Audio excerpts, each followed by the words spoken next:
Hi, my name's Dimitri, otherwise known as Conzilla from the group General Twinz.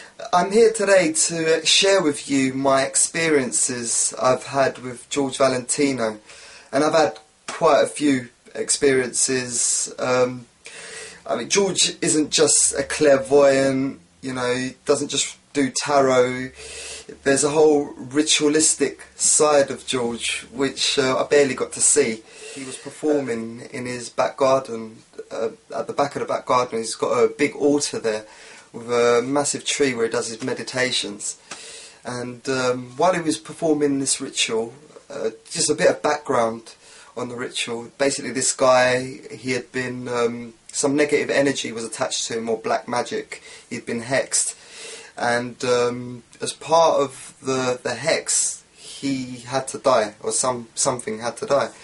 And whilst George was performing his ritual to break the hex, I remember him being at his altar, and while he was in a form of a trance, if you will, he'd all of a sudden look to the sky and put his hands up in this position.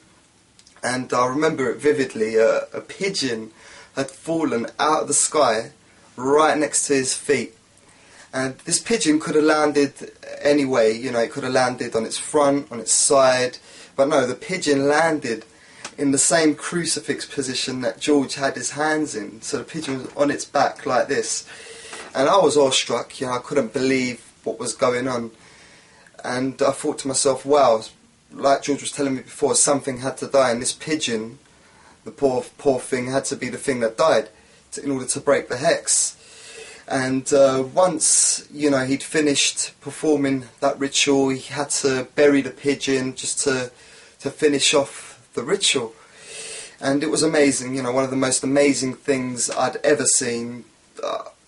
I think one of the most craziest experiences I'd ever